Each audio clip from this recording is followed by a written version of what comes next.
Tower 1, Scanner 2151, I'll take it. Scanner 2151, god morgon, line up 01 efter England. Ja, på 01 efter England, lägger jag 2151.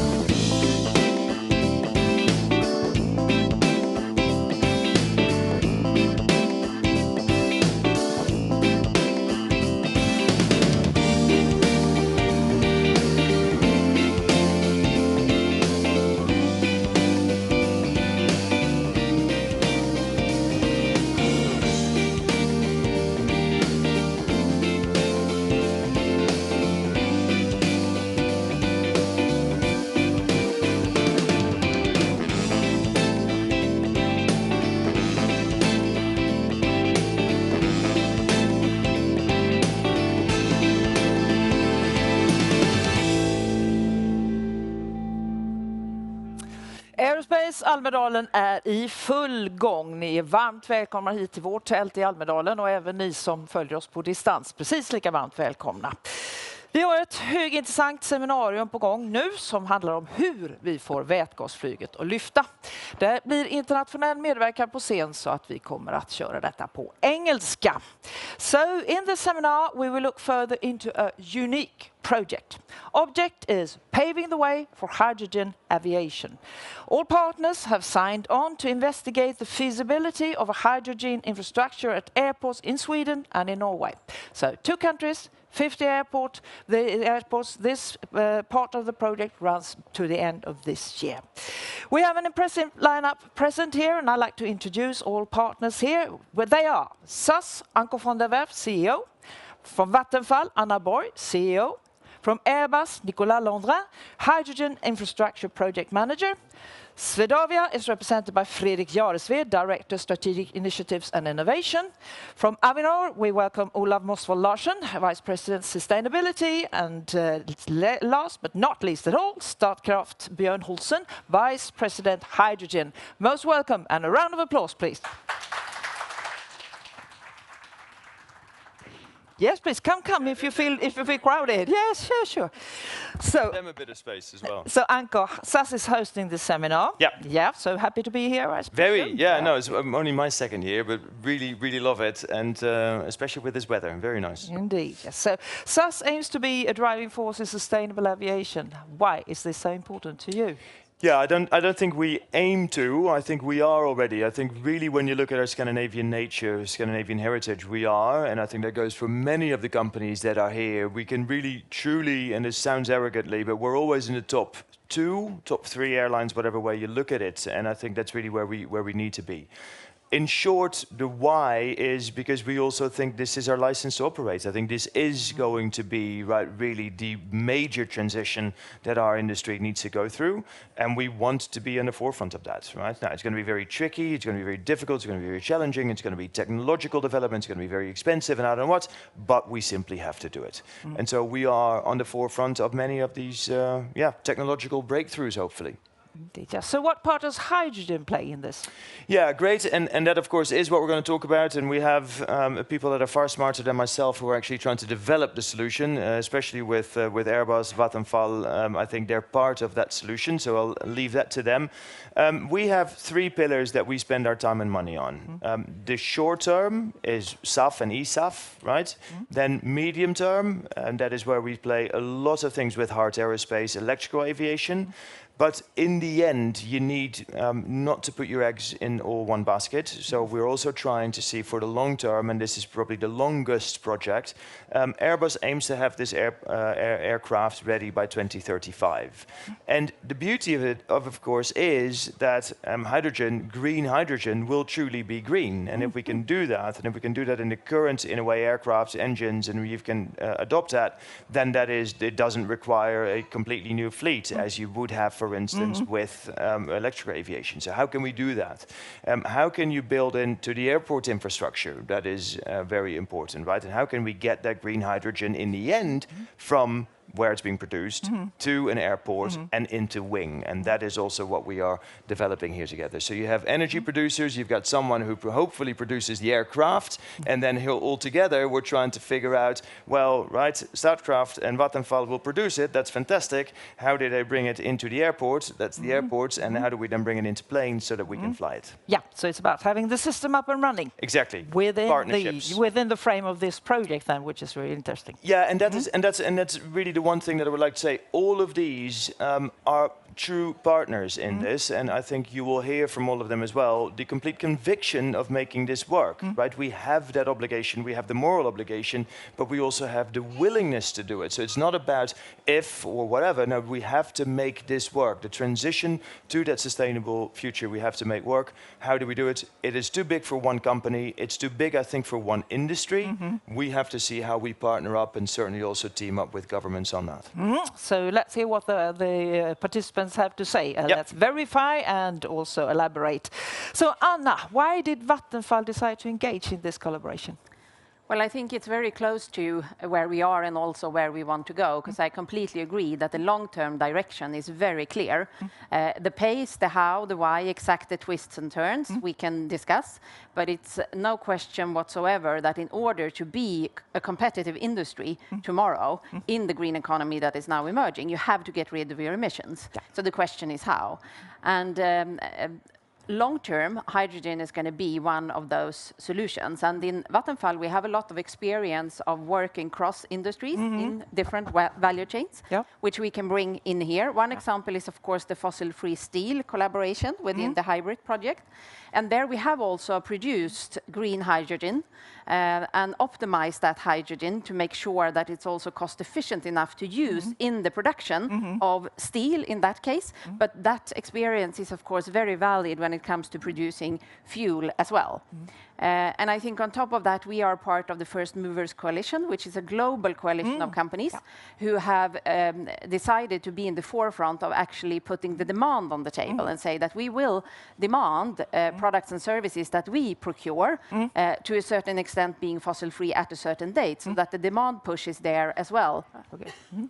So there is know-how, there is networking, also crossover learnings and also dialogues, I suppose. Yeah, and the basis is, of course, to make sure that there is enough fossil-free electricity to produce the green hydrogen and to be able to do that at a competitive cost. Indeed, and we'll hear that from other participants in the panel, I presume.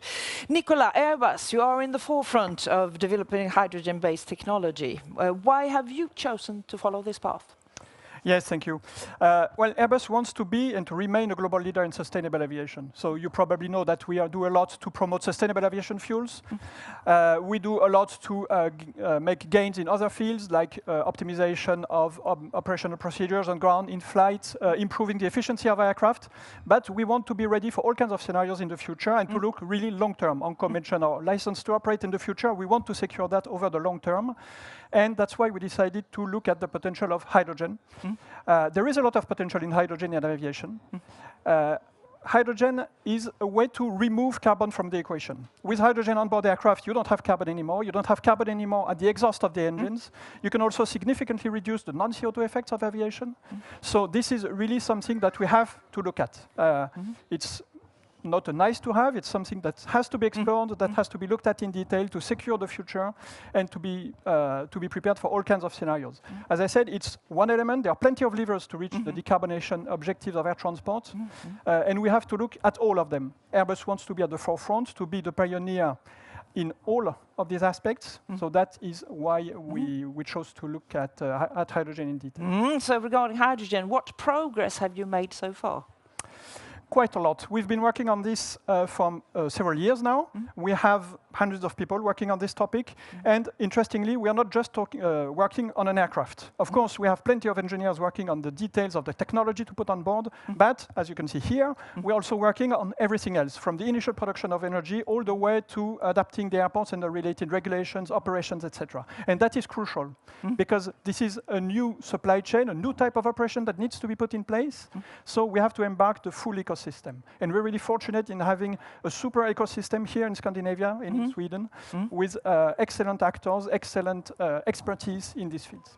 So the fact that it was regarded Scandinavia was an easy choice for you to make? It was a pretty obvious choice. We think that when these aircraft enter into service in 2035, this will probably be one of the very first places where they will enter service. Yes. We are very convinced of that. Good to hear. So, to the airports. Fredrik, how does Swedavia as an airport operator work to make this transition possible? Well, first of all, we need to learn a lot more about hydrogen. Hydrogen is something new for us. I mean, we are very familiar with the regular fuels that we are using at the airports today, with the infrastructure that is needed for that. But when you enter hydrogen into the equation, you need new infrastructure, you need new types of procedures during the refueling, but also the value chain that you already talked about. How does the airport fit into that value chain? We already know a lot, but we need to know a lot more. And that's why we have this collaboration now with all the stakeholders to really put everything there on the table. Because this will also change how we run our business and what part of this value chain should the airports be in. We already know that we need to store the hydrogen at the airports. And what Airbus is looking at right now, it's liquefied hydrogen, which requires a certain type of infrastructure. It also demands somewhat more energy consumption at the airports. But we're also looking into, okay, maybe we should also have some type of production of hydrogen at the airport to minimize waste in the whole value chain. And there we need to get the whole ecosystem together with the energy providers, with the infrastructure builders and suppliers to see, okay, could we do maybe some sort of a joint venture here? So we have, together with this project, also started a parallel project to look into the airport as an energy hub, because we will see that we need to increase the energy consumption at the airports, and we need to do it in an efficient manner. So that will combine maybe that we will need to have higher capacity of energy into the airport, but also to produce some of the electricity needed for the hydrogen on our own, for solar farms, for instance, and other things. So that's what we're looking into right now, and it's a very interesting field to look into. Indeed, yes. So it seems you're well into planning for the immediate future, I'd say. Yes. So and also. As a conclusion, you could say hydrogen will play a very important part. Well, without the airports, it's kind of hard to get the fuel from the fuel delivery to the airplane. So, yeah. So we've heard Sweden here. We're moving over to Norway. Olav, in Norway, there seems to be a much stronger consensus regarding the importance of aviation compared to us in Sweden. How come? I think we are, well, I know we are 5.5 million people in Norway. We have 47 airports. We operate 43 of them. It's been public policy for 50 years, 60 years to make it possible for people to live throughout the country. And the infrastructure sort of depends on aviation to make that happen.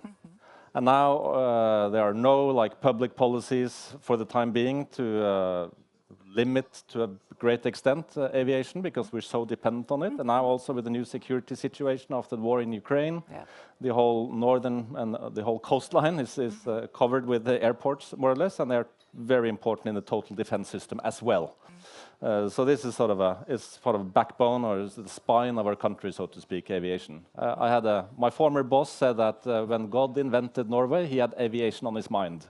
So that sort of tells a little bit about how important it is for us. Yeah. So, and I think that also has a lot of impact on the public perception, because there are so many people who grew up flying and they know they need aviation to get to the hospital, to get to schools, do whatever. So we are a little bit different from many other countries in Europe, but that's where we're at. Yeah. Good for you, huh? Yeah. So aviation is well implemented and embraced by the population. I would say so. Yeah.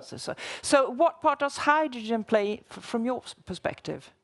Well, I think it's the same reason as why we're all here. We have to achieve the Paris goals. We have to stop flying on fossil fuels and use carbon. And then hydrogen is one of as a very sort of convenient energy carrier that can also be used in aviation. And I think what is important then for us as an infrastructure developer and owner is that it takes such a long time to implement new energy carriers into the aviation system that we have to start yesterday. And that's what we did. So now it's all about being clever and using as little money as possible in investing in the new infrastructure. And that also, it's actually someone missing from stage, and that's the public policy makers and the politicians here, because we also need some kind of support and investment support from the government in this transition, which we are getting slowly in Norway. We can discuss more about that later. They're not in the project, are they? No, they are not, but they are supporting us. Yeah. There's something to think about for the future. Björn, Statkraft is said to be the biggest supplier of renewable energy in Europe, so you fit well into this congregation. Why did you join? Well, for many of the reasons that I already mentioned, we are a similar company to Vattenfall with the backbone in Norway, and so we produce renewable electricity and we trade it. We don't have electricity grid transmission, distribution, and so on. So we're sort of a specialized company on that. And we firmly believe that increased use of electricity is part of the emission reduction solution. So consume of electricity will increase, and hydrogen is a large part of that. Therefore, everything that happens in hydrogen, it has relevance to us because it will usually impact the market we are already a part of. And I think that's sort of a main motivation here. So our strategy is then to expand into new green energy carriers. Hydrogen is one of them. We also do some biofuel development and so on. So we really want to position ourselves here because we see this being more and more integrated and important for where we are. So we cannot just kind of close our eyes and say someone else have to deal with that. So why are we doing this? We think it's an extremely interesting cross-value chain cooperation here with Airbus industry, with the aviation industry, with SAS, with us as players.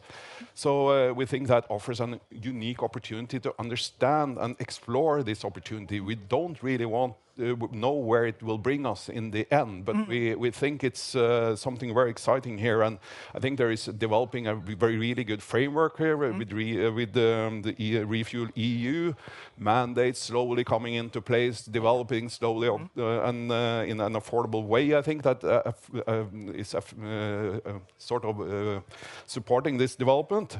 So I think this is really why we are into this. And perhaps one aspect where we as a power-producing industry can learn a lot from other industries is on the safety aspect. We don't talk enough safety when it comes to hydrogen. It has some issues when it comes to safety. And I think being a highly regulated industry, we're really keen to learn from those aspects and use that to improve our safety standards as well, because we cannot fail in this when it comes to safety. Interesting, yes, interesting aspect. What do you see that you yourselves bring to the table, so to speak? Well, we are developing quite some hydrogen expertise when it comes to producing hydrogen, when it comes to the distribution of hydrogen, when it comes to optimal solutions, where to produce, where to distribute, and so on.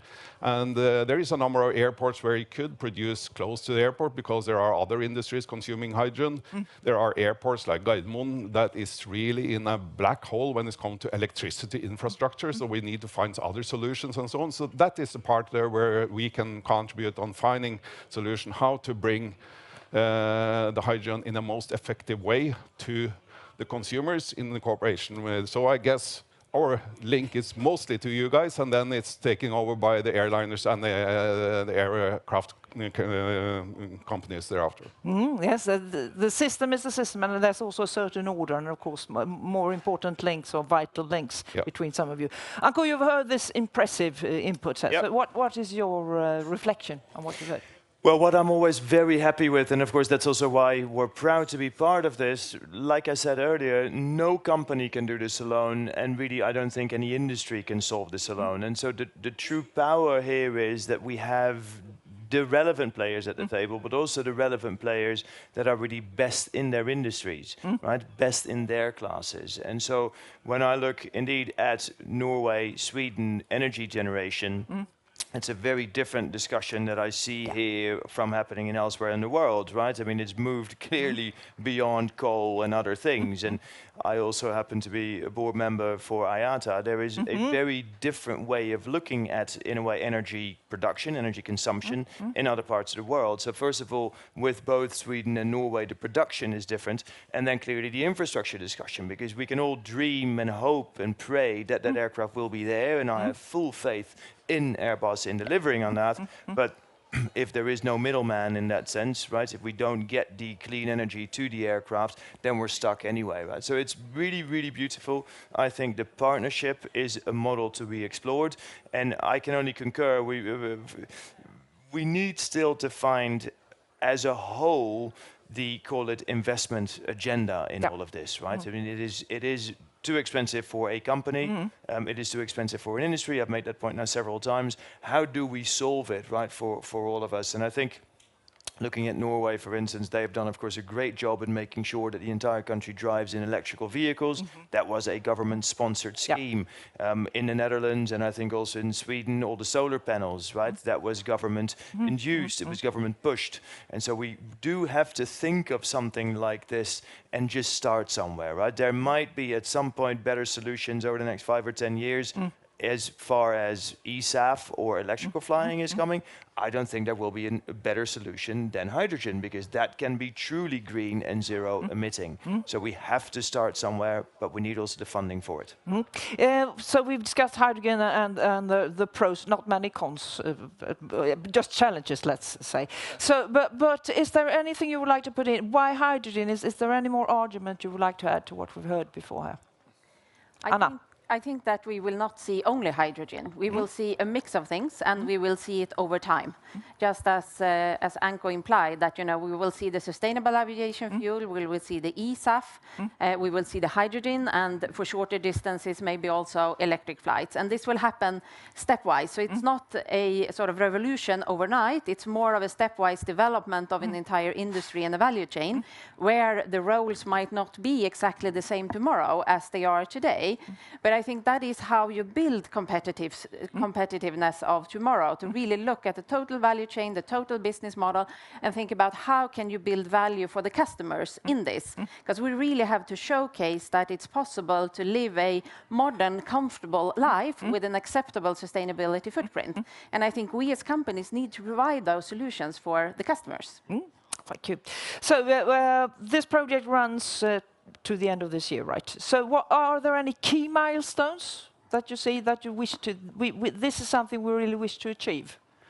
Fredrik. Well, from our point of view, of course, it's to get our arms around how do we, as I said before, how do we fit into this business model, and how do we get the infrastructure into the airports. And one of the things that was lifted here, and they are, as you pointed out, not a part of this, it's the policy surrounding this. Because if you really want something to happen, you have to have a government policy supporting that to happen. That is something that we also need to see, supporting these achievements, because otherwise it will probably not be there. And that is also both in a broad perspective to support hydrogen as a fuel, but also supporting aviation, because it's like you said, everything is not done overnight. It's kind of like climbing a stair. You don't climb a stair in one step. You have to do it step by step and gradually reduce the carbon footprint. So therefore, just to reduce aviation or forbid people to fly is not really a good solution if you want the aviation and all the benefits that aviation brings with it to the table. If you want that also in the future, then you need to have this policy that allows us to take these steps step by step. Yeah, so we were about financing, government blessing, and also policies that follow. Nicholas, from the producers, the aircraft producers' point of view, what do you see as key milestones? What would you like to achieve with this project? what we want to achieve is really to, at the end of this initial partnership, to have everybody convinced of the potential of hydrogen aviation.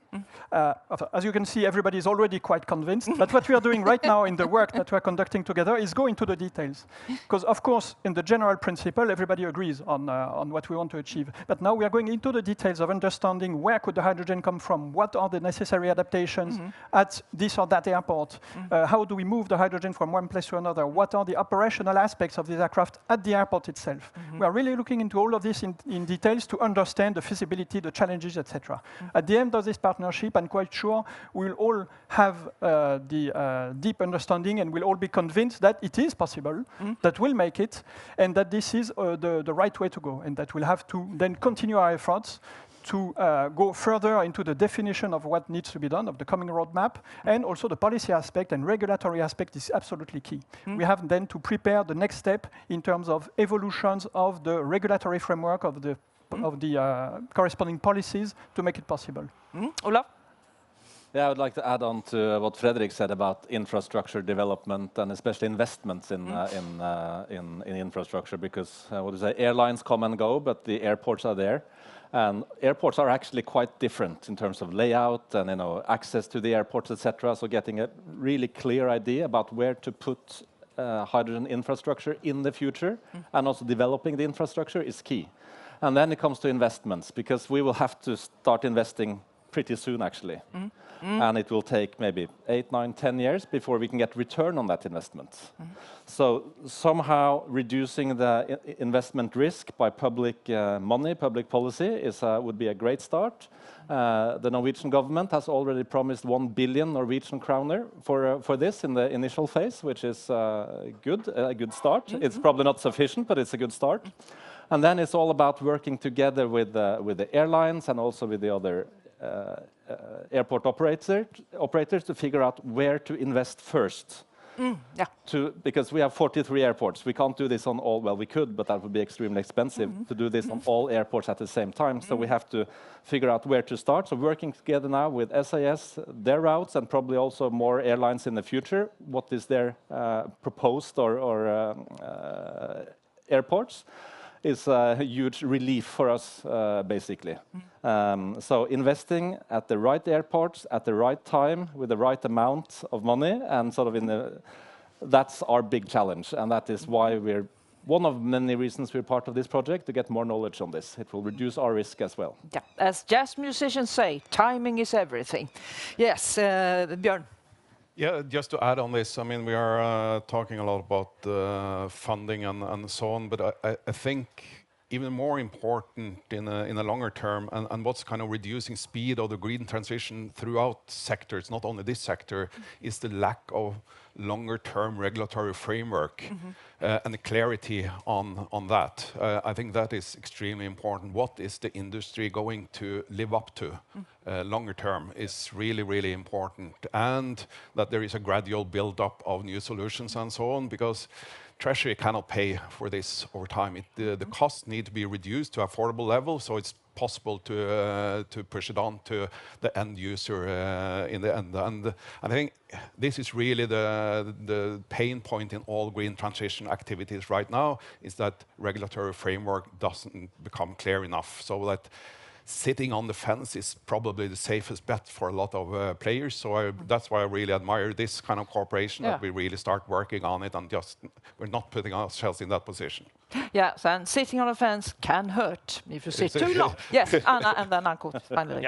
I think it's really important to try and figure out what the potential business models could look like, because that is what will drive this development in the end. And I also think that it's important to make sure that you think both short-term and long-term at the same time. So you don't try to solve everything, but you actually try out a couple of things on the way and solve that, and then you can sort of move on. I think that's important. One bottleneck that I think we will have to address jointly is some of the supplies that we're going to need in this value chain. And one of them are the electrolyzers to actually produce the hydrogen. Because we can already see that so many industries are going either to direct electrification, but even more often into using hydrogen in the industrial processes. And the sort of electrolyzer market, it's not equipped for that. Not for the volume and not for the size of electrolyzers needed either. So I think that we also probably need to find a partner somewhere who can sort of look into that potential bottleneck in the supply chain as well. Interesting. So, Anko, final word here. We are running towards the end of this. Oh, that's great. The final word, so I can just say whatever I like, right? Yes. So here we go. No, look, few things. I think, indeed, for next year, let's try and maybe have also someone from the policy side there, right? I fully concur. Great remarks about Norway, fjords, mountains, and a policy to live everywhere. And you can really see what that does to a country. They still fly. They understand that flying is needed in an elongated country such as Norway. And so there's a very different perception of that. When you look at Sweden, the domestic market, I think we can be very open about that, is just not working. And I don't think it's working for anybody at the moment. And that really is a challenge. So what we have also said from a regulatory perspective is, for instance, then, right, we're not going to make this about something that came out last week or early this week, where the Stockholm City Council said that their civil servants can no longer fly to Malmö and Gothenburg. I understand there's all sorts of things to say about it, but it will not help the transition, right? And so, hey, where do we have the regulatory process to make sure then, why do you need 2 airports in Stockholm if that is the case in the first place? Fine, we can talk about that. But where is that regulatory transition towards? How can we make sure that there is an aviation industry in Sweden? So the regulatory side. Then the financing side, of course, let's try and have someone in there as well. But the main conclusion that I draw again is, here are experts in their field. They are committed. We want to make this work. This is a license to operate for all of us. We do understand, and we want, and we are committed to making this work.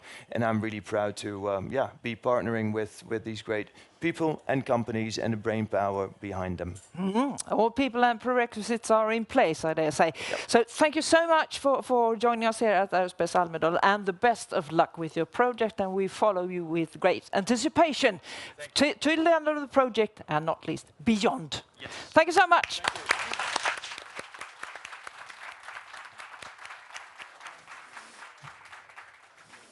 Ja, vi ska ta en liten bild på våra deltagare här, så kvar. Och vi ska ta en paus här i Aerospace Almedalen. Det är ju politikertal och vi har statsministern där ute klockan 11 i Almedalen. Klockan 12 öppnar vi igen. Då har vi Sveriges 3:e astronaut på plats. Missa inte det. Du kan ställa dina frågor till honom också. Vi ses, hej då!